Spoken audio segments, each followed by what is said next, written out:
for x1 you have the bounds a is 0, b is 4, and we want 3 decimal places of accuracy.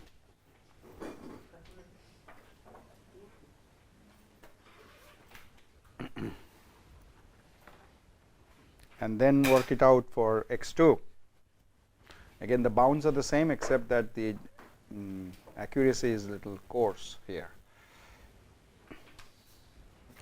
So accuracy is defined as what?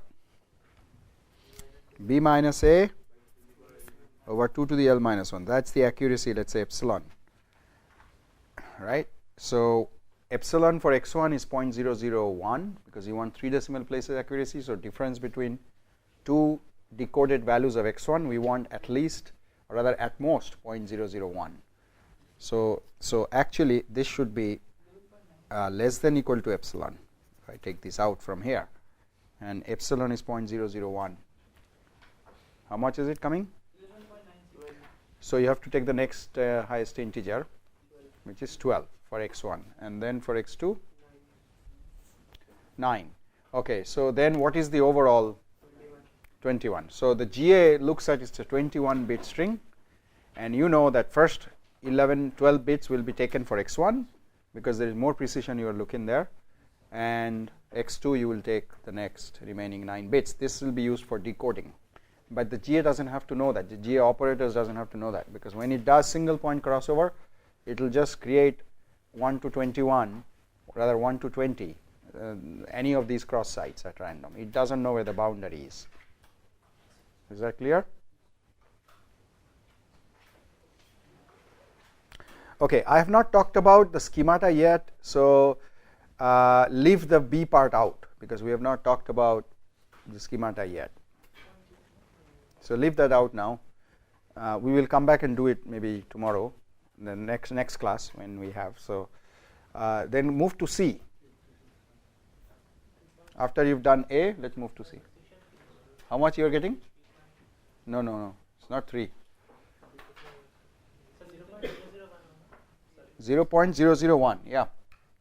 So B is 4, A is 0, 2 to the L minus 1 should be less than equal to 0.001. So you have to solve for L.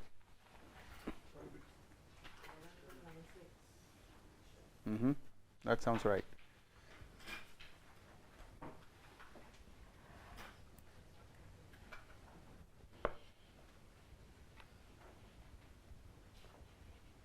Is that okay?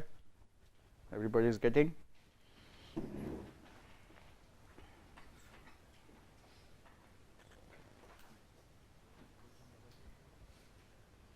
So if you are writing a code yourself for GA, that's what you're going to ask the user, that what is your lower bound, upper bound, what is the precision you want, and then you will back calculate for L and determine what would be the overall string length, right?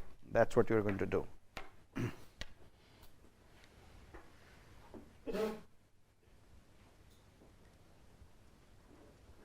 Okay, if you have done that, part A, move to part C, 2C. So 2C is, we have to now assign a fitness to every solution, and here there are 8 or 7 solutions I've asked you. So, and I asked you to do a table to do this. So let's do a table like this for part C. Okay, this was part A. So here, first you can put the x1, x2 value. So the x vector. Okay, first you put the x vector. You can also put another one here saying the number. So serial number 1, 2, 3, 4, 5, 6, 7. Okay, and now here you write this 2, 1, then 6, 2, like this. You write all of them. Okay, then the next thing we could do is, what is the function value? Fx. Compute that using your calculator. The function value. Function value is x1 minus 1.5 whole square plus x2 minus 4 whole square, right? So compute that for this x1, x2 and write it here next to it.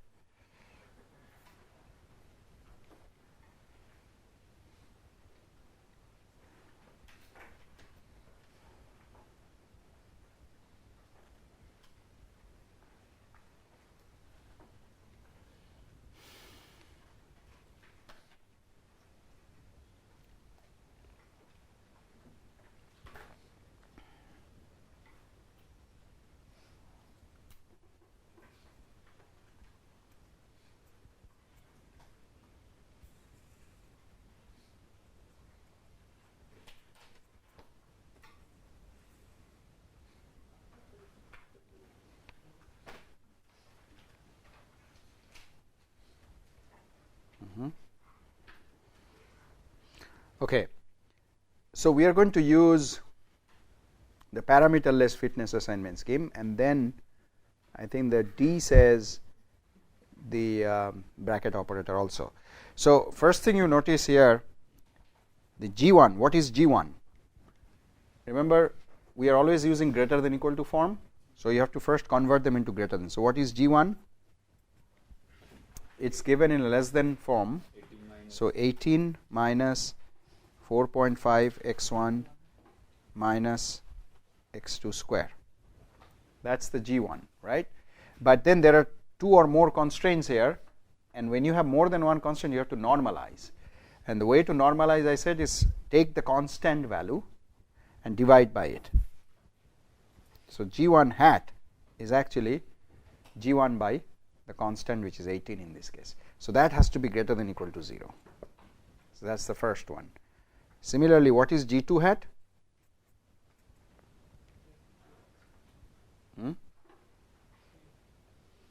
Can somebody tell me from the back? Let me see if you are understanding. What do you divide it by? 1. So it remains the same. Okay, how about the bounds? Well, if bounds are not satisfied, then you have to use it as a constraint, right? But in a GA it will not happen. But if you are not using a GA, then it will happen. But if I using a GA where you are not using binary coded, which you have not discussed yet, then it can go out. So let's use these constraints as these bounds as constraints. So how many constraints there are? 4. G3 x is what? So x1 greater than equal to 0. Yes. So that means x1 greater than equal to 0. Because there is no constant, so we don't have to divide. G4, let's say x1 less than equal to 4. What will be the constraint? 4 minus x1, that's it? By 4, yes. Greater than equal to 0. Is that clear to everybody? And then we have G5. What is that?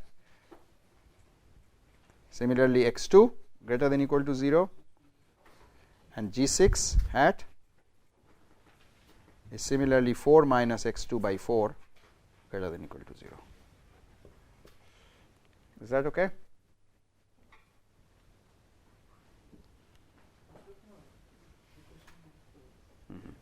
But in case of variable bounds, since we know the lower bound and upper bound, okay, it is better that if you are dividing the upper bound by 4, you should also divide the lower bound by 4, because basically you are normalizing. So you see the violation of 4 minus x1 by 4, you will have a value which is fraction, right? But x1, if you don't divide by 4, then you have a larger value. So because we know x1 should lie between 0 and 4, we can actually divide by 4. But let's keep it this way. I'm just saying maybe you need to do that in solving a problem. We are not solving the problem here. We are just trying to come up with a fitness function, right? So you write everything here: G3, G4, G5, and G6.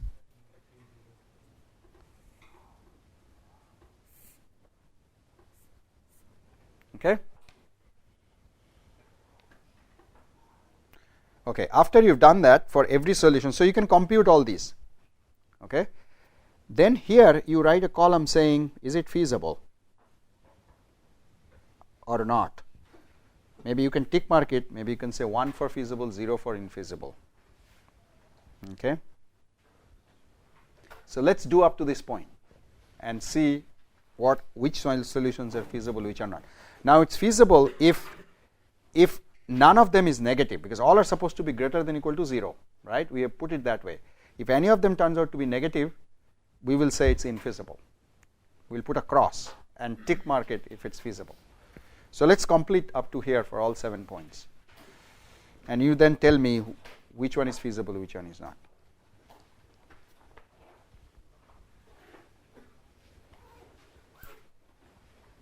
So it's a bit of computation, but once you go through it once, you know what's going on.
Okay, somebody has done for the first solution. Can you tell me these numbers? 99, 9.25 fx for gx. Oh, you're telling me fx. Okay, 20. Okay, then let me complete this. 0, 3, 2, 8, 3, 0, 1, minus 1, and then 2.52. Okay, what's the third one? Fourth? Fifth?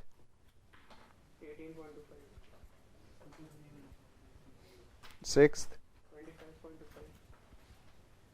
And seventh. Okay, then how about G1? Using this formula, right? 0.44. So that's positive, means it's feasible. That's constraint is feasible, satisfied. Then minus 0.72. Next, plus 0.50. This is plus. Okay, then so all the minuses means it violates it, right? 3.05. Yeah, tell me up to 2 decimal places. Then 18. Then the fifth one, plus 0.25. Sixth one, 69. Then 7. Okay, good.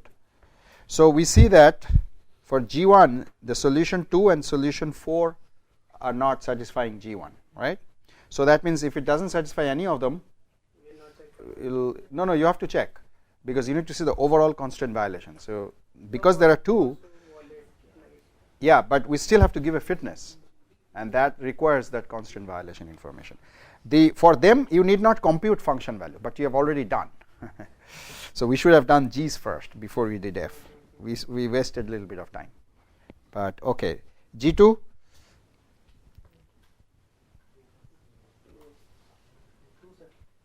Two for the first one, plus 2. Then 9. Then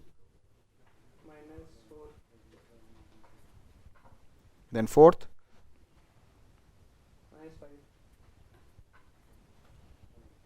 then fifth, sixth,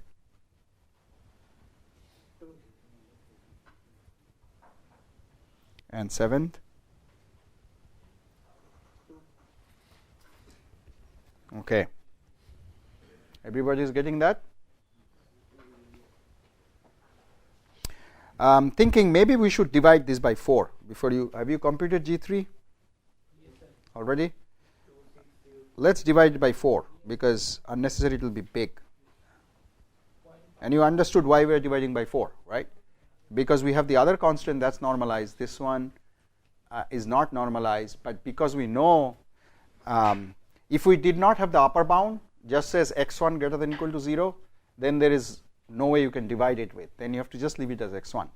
But because we know the lower and upper bound, we can normalize both that way. So let's do x1 by 4 for G3 and G5 x2 by 4. Okay, so tell me G3. 0.5, 1.5, these are all positive. 0, 0.5, 0.75, 0.25. Okay. I hope you all are calculating, not copying from me. Okay. I have the right to copy, but not you. Because you have to learn how it's coming, and sometimes you might think, oh, it's easy, I can do it. But actually when you do it, you know what's going on, right? So do it. And then G4, 4 minus x1 by 4. What is that? 0.5. Then okay, good. Then third, 1. Yeah, 0.5. 0.25. Yes. 3 by 4, 0.75. This one is 1.5 by 4. Okay. Two more are remaining. G5. Mm-hmm. Mm-hmm. Yeah. Okay.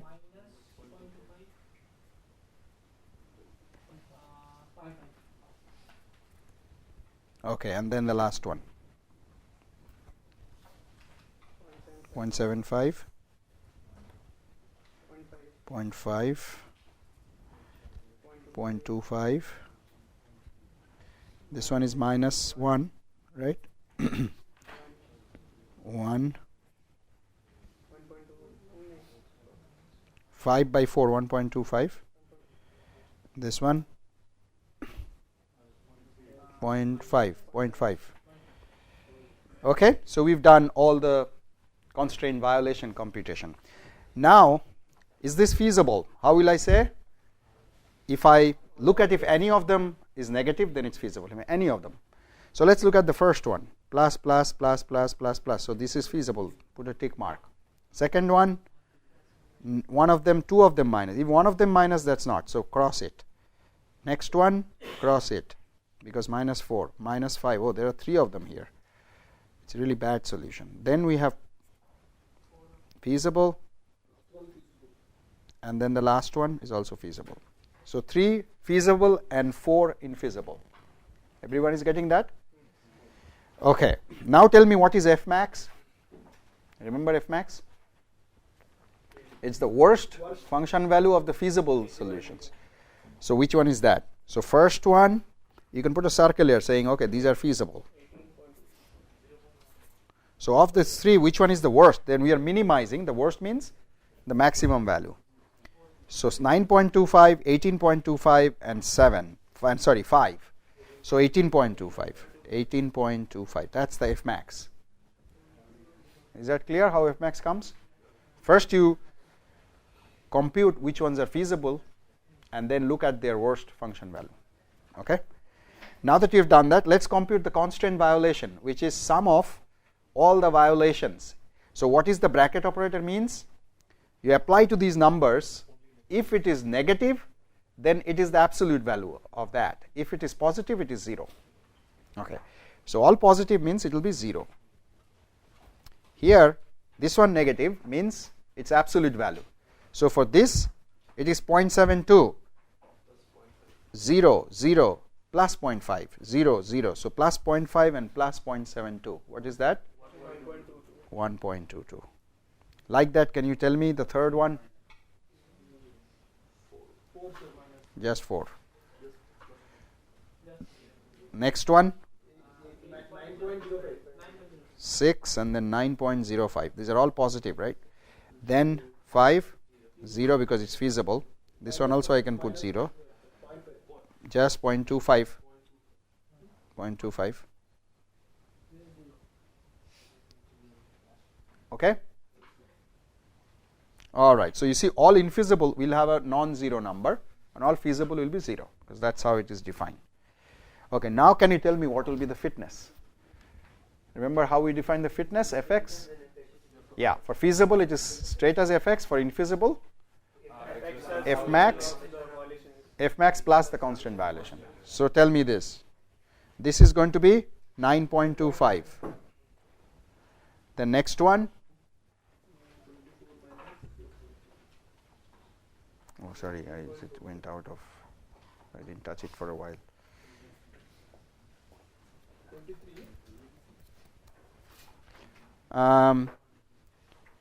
So this is, how are you calculating? 1.22 is the constraint violation plus 18.25. So 18.25 plus 1.22. How much is this? 47.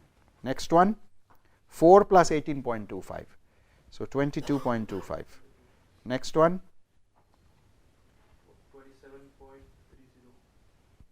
27.30. Next one,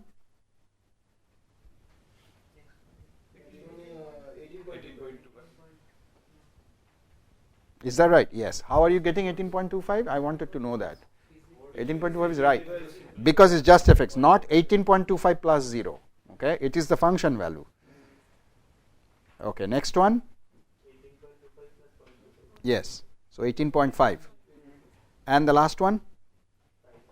5. It will be the function value. Not 18.25 is not coming anymore for feasible solution. So do you see that if it's feasible, I'm just keeping it for the fx. If it's infeasible, I'm not even looking at the function value. I shouldn't have computed those function values which are infeasible. But so that's why the step would be first you compute all g's, find out which are feasible, then go and compute the function value only for the feasible solutions. You don't have to waste time to compute infeasible function values because we don't need it. Okay.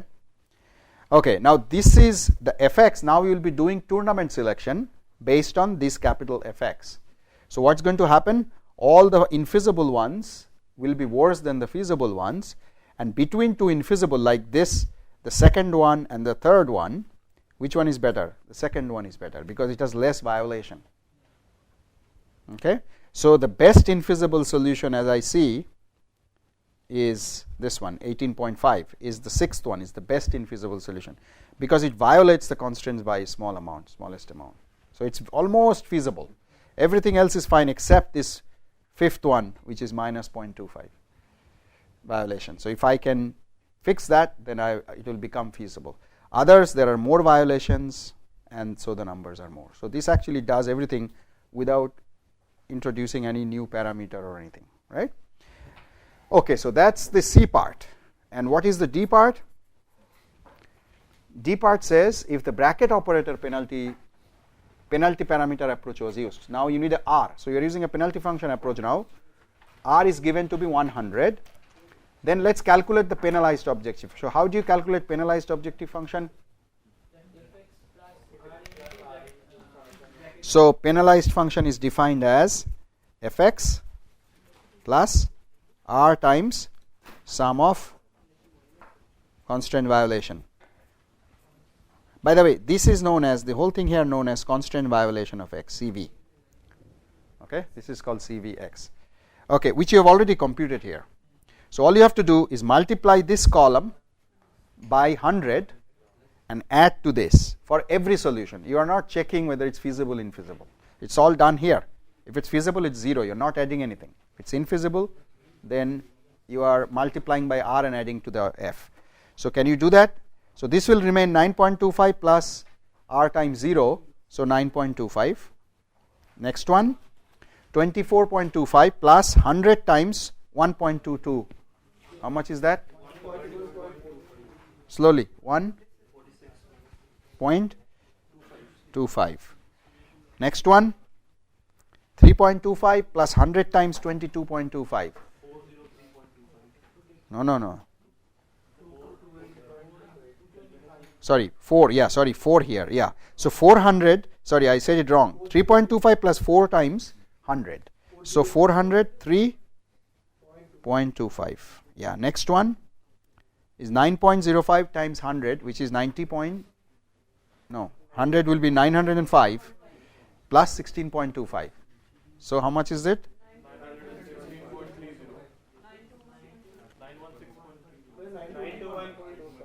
91.25. Okay, next one, 18.25. Next one, 0.25 times 100, which is 25 plus 25.25. And the last one, 5. Okay. Now the last line says, show the penalized values in the same table. Okay, we're done. Compare the ranking. Okay. So let's do the ranking. So this is step C, right? And this is D. So for the C, what is the order? So let me, the space is here. Okay. Let me write the order from best to worst. Tell me the number, serial number of solutions from best to worst. Which is the best in terms of C fitness? We are minimizing. 7th is the first one. Then 1. Then 5. All these are feasible, right? Then 6. Then 2. Then 3. And then 4. Okay. Let's try to do the, let me put it up because it's going out of plane. Okay. Let me put D. What is the ranking according to D? Again, we are minimizing PXR, right? 7, 1, 5, then 6, then 2, 3, 4. So we get the same because we have used a very large R equal to 100. You can, there is a little bit of space here left. Can we do for R with let's say 0.1, for example, a small r? What will be these numbers? Let's do it. Okay, so this will be the last one. So we take R equal to 100 here, and we'll do Px comma 0.1, let's say.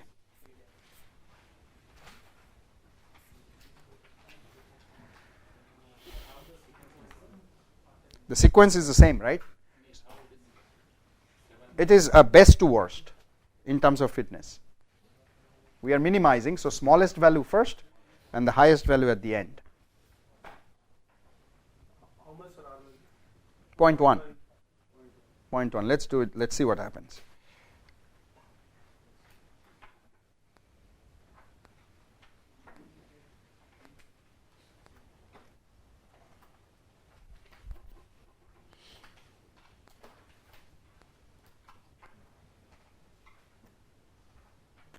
So this will remain as 9.25. So you'll do 0.1 times this constraint violation, this column, and add to F. So 24.25 plus 0.1 times 1.22. So 24.37. Okay. Next one. Okay. Next one. 0.9. 0.9. So 17 point something.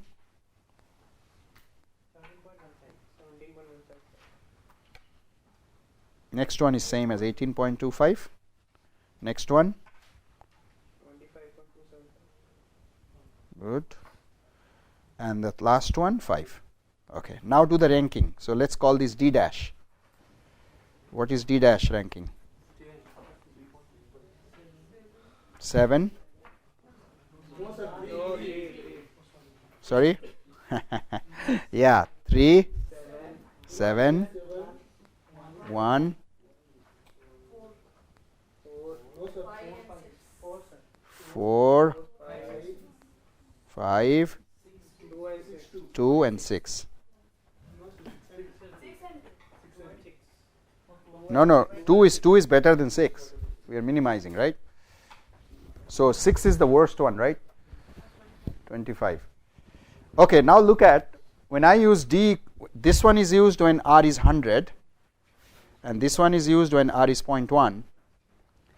Now, ideally, it should be what C is, right? Ideally, it should be like this. So when you have a large R, it matches. But we talked about the problem with large R. See the difference in the values here. Well, with 100, you still have 403, 921 versus 5. Okay, so it's 2 orders of magnitude. But if this 100 becomes 1 million, then you can imagine the change in the order, because the feasible values are not changing. Feasible fitness is not changing. Only the infeasibles are getting larger and larger. So you'll have difficulty computing numerical gradients and other things. This was the reason I was telling you that you have to do it in sequence using the penalty function approach. But then you get the correct thing. You get a correct sequence, so you get the optima easily. But when you have a small r, you have a completely different sequence. What is 3? 3 is not even feasible, right? 3 is what? 3 is infeasible, right?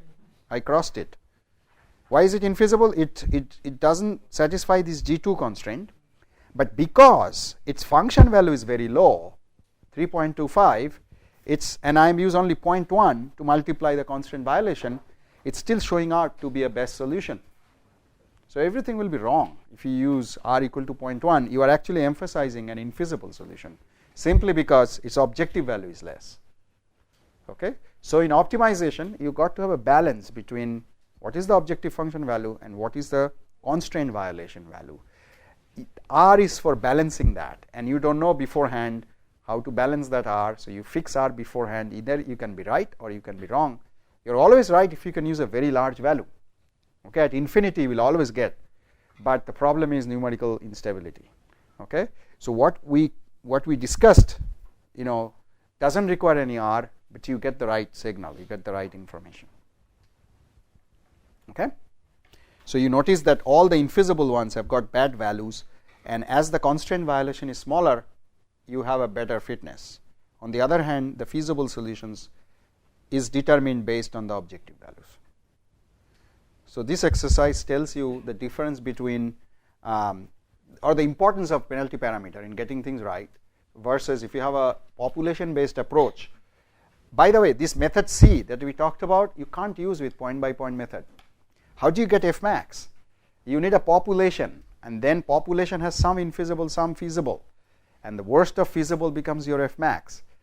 So you need a population to determine all that, F max and everything. You cannot use it for a point by point method. So population based methods have advantages. They are waiting to be explored. I mean, this field is not very old that everything is determined already. So just you got to have that kind of intuition and looking into it and see how other ways you can exploit the population concept. So anywhere there is a parameter you need for a classical method, you should try to look for a population based version so that that parameter is not needed, because you have number of solutions to compare and you can come up with a strategy that doesn't require any parameter. So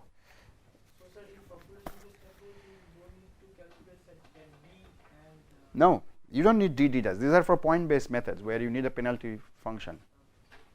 Right? Population based methods is this. This is the one we use for providing a fitness, and then we have a tournament selection because we can now compare two and we have the right signal now. Any two you compare, the smaller one you can always argue why this is better. Any two you take from here and you will be choosing the smaller one, and then you can argue why you are choosing it. Right? So let's say I take 2 and 5. I just closed my eyes and got the two numbers, 2 and 5. So what is this C saying? 2 and 5. 19.47 and 5 is 18.25. So 18.25 is better, smaller. So I will choose 5 against 2. Now you go back and say why is it a good decision? Because that's a feasible one, 5, and 2 is not. I don't look at their function value. I mean 5 is feasible and 2 is not. So that's why I have chosen 5, and my number here C are such that it tells me that choose 5, not 2. And you can try with any two other numbers. You will be able to, 2 and 3. So what is the value? 2 and 3. So looks like both are infeasible, but 2 seems to be better. C is saying. Why? Look at the constraint violation. Constraint, so it's violating constraint. It's violating two constraints, but each of them by little amount. On the other hand, 3 violates 1, but with a very large amount. So that's why 3 is not good. Yeah, that's why 2 will be chosen. So you can always argue and find that, that makes sense. Because the whole idea was developed based on the feasible, infeasible balancing. Okay? I mean, this is not a unique thing. This is not the only way possible. You can also come up with another scheme of doing it. But if you do it, don't have a parameter. I mean, try to do it without a parameter, because as soon as you say it needs a parameter, somebody has to figure it out. Yeah. So while generating the population, when we have two bounds, then we apply uniform distribution. Yeah, for creating. Can we use a particular distribution? Yeah. So yeah, you can. So currently I am working with a PhD students on this. We call non-uniform mapping. So there we say you got a variable bound between 0 to 10 for this particular variable, but you know that close to 0 and close to 10 are not likely solutions because it's too less or too large. It will be somewhere in the intermediate, but 5 may not be the answer. You don't know. It can be anywhere in 4 or 6, but you don't want to really confine it to 4 and 6 because you are not sure whether it could be that 3 is a number or 2.5 is a number, but then you don't want to then do uniform. You want to have more points close to the middle of it than away, so you have a non-uniform distribution. So GAs have been developed since 60s. Nobody has done this. Okay, so as I said, this is such a new field. You might think something has been done already, but if you look at the literature, a lot of things are yet to be done.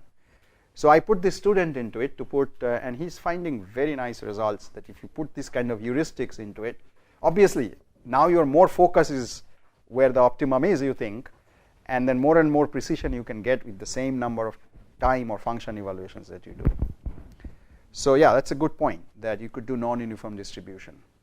But the issue is that if you have that information, that you know that I give these bounds, but I am more confident that the solution is here, then I can use non-uniform. If you don't know that, best to do is uniform. Okay, always, nobody will question that if you do uniform. Then there are other studies where they start with uniform, like what we did. I showed you the Spain power plant problem. What we did is we did it with uniform. Well, there of course I did not use binary coding. I use real coded GA, which I have not talked about yet. Then what I do is I come close to the, so I found a solution, right? And then what I do, plus minus delta. So I put my lower and upper bound. So that's a dynamic way of changing the bounds. So that's another trick people use. So you can get more precision when you lower your bounds. So there are various things you could do. Okay, is that all that question had? Probably.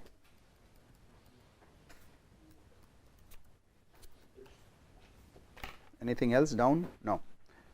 Okay, so you've understood now the constraint handling in GA and with the point-by-point methods, and we compared that. All right, so we'll now go for the quiz then. So again, like other class, take your papers away. You have the papers? Yeah. So we'll go up to 3:30. Yeah, distribute now. I give you a little more time today.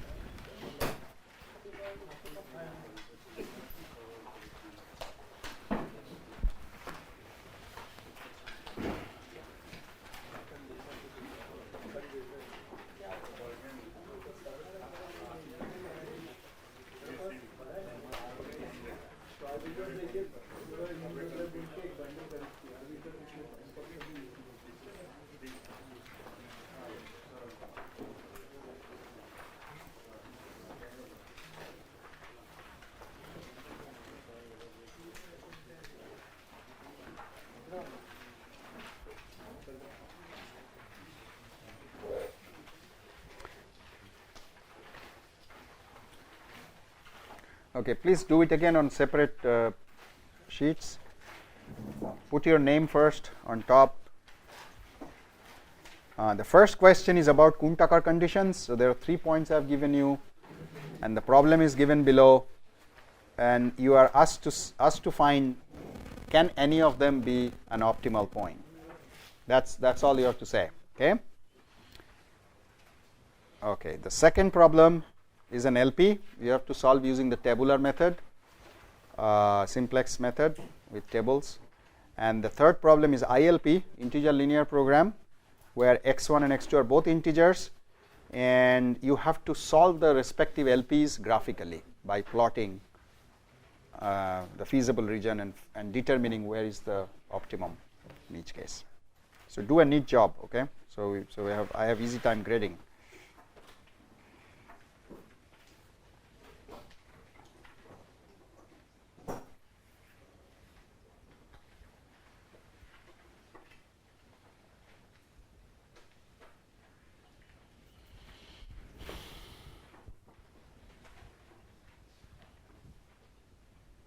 If there are any question, please ask me.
So be careful with the minimization or maximization. Sometimes I see students miss that. Okay.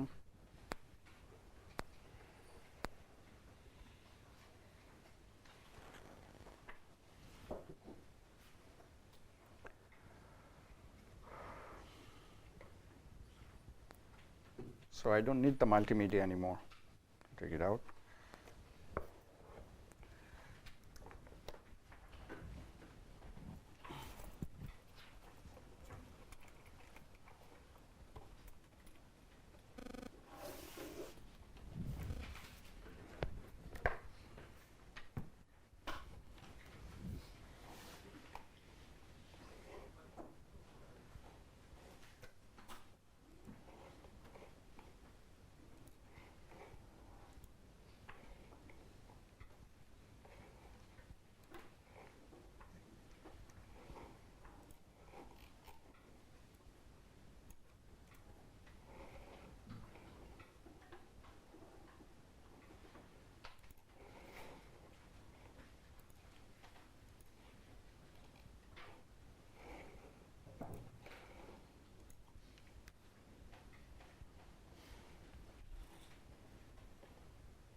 Record করছেন আপনি record করছেন না অন্য কেউ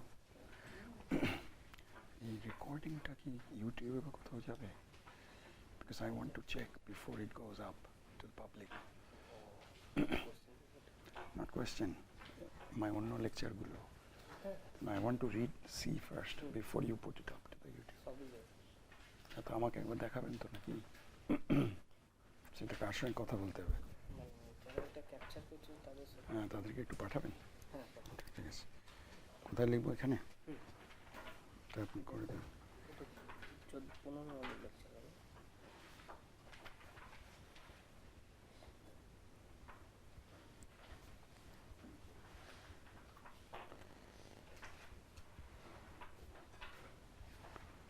genetic